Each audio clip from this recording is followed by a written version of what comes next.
This is May 20, 1995. We are at the Pack Forest. The University of Washington Foresters puts on a Garb Day. And we're going to interview 2 or 3 people that used to be on fire lookouts. Okay. Ben Bryant, professor from the University of Washington, now retired. Is that correct, sir? That's right. Okay. We'd like to have you introduce yourself, a little background about yourself, and then tell us about what kind of forest fire lookout experience you had. Well, I was born and raised in Seattle and joined the Boy Scouts at the age of 12 and became an Eagle Scout and was a mountain climber. And at the end of my freshman year in college, when I was just turned 18 years of age, I was offered a job as a lookout by one of the senior members of our class, one of the seniors in our class, who was an older senior in those days. Many people worked before they got through college, so he was about 25 years old, and he was the dispatcher, I believe it was, or the assistant ranger at the Leavenworth Ranger District out of Leavenworth, Washington. And the lookout I got was Three Brothers Lookout, a 6,800-foot mountain. And approximately where in the Ranger District was that? Well, it's 6 miles north of the summit of Blewett Pass.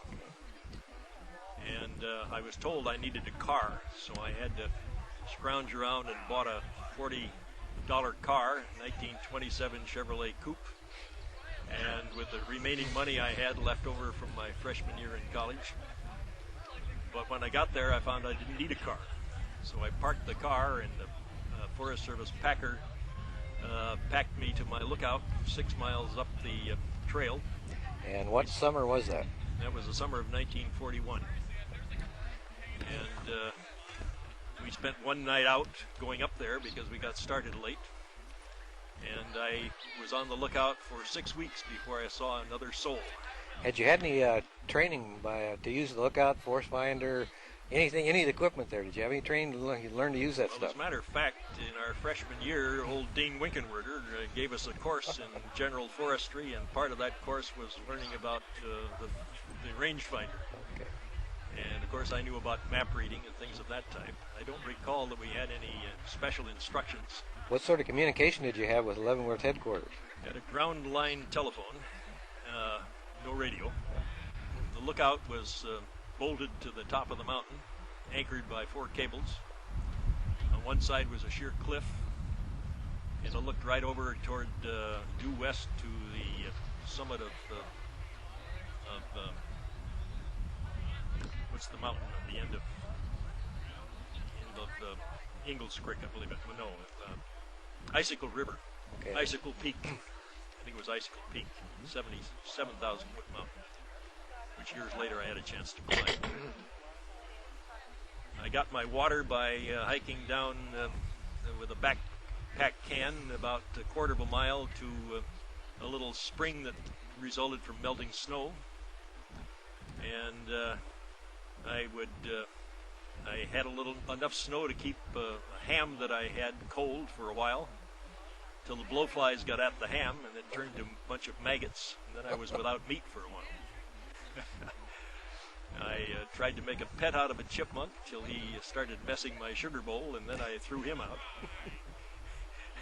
I had a couple of mountain goats in a little meadow down below my lookout, which entertained me. And I had a deer that crossed my path almost every day. And I had a porcupine that came and scraped the soapy taste off of my scrub board where I did my clothes washing. I took a bath in the same wash tub that I washed my clothes in after accumulating enough water for a bath once a week. And I remember once writing home about the deer that looked in the window seeing me take a bath. It was a great experience. Did you see any fires? Yes, I reported a few fires. I thought I was going to have to chase one at one time, but they decided it would be too difficult for me to go cross country to put this fire out, as there was an alternative to putting it out in another fashion. So that saved my hide, probably.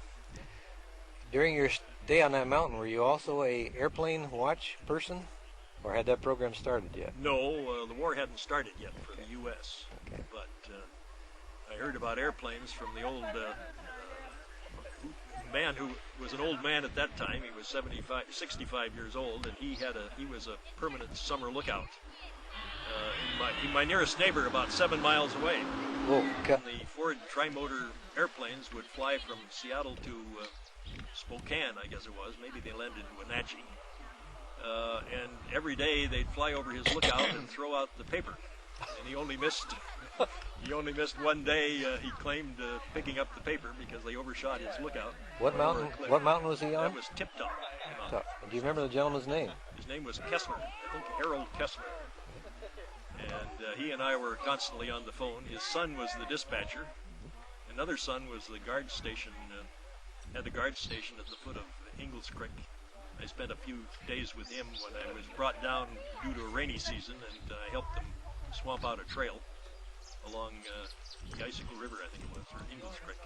Well, we've heard a lot of your experiences, but we didn't hear too much about why, really, you became a forest fire lookout. Well, it was an opportunity to get a summer job. Before that, I was scheduled to be on a fire crew, which was for the DNR, I guess it was, or what they called it in those days.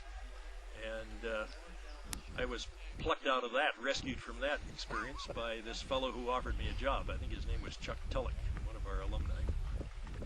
And so I grabbed at the chance to take the job. Some extraordinary experiences while you were on the mountain. Well, I think the most exciting times was when the lightning came toward us. Every day, old man Kessler would interpret the cloud formations that were coming up from the Walla Walla area. I could see the corner of Ellensburg from my lookout, and also the corner of Wenatchee.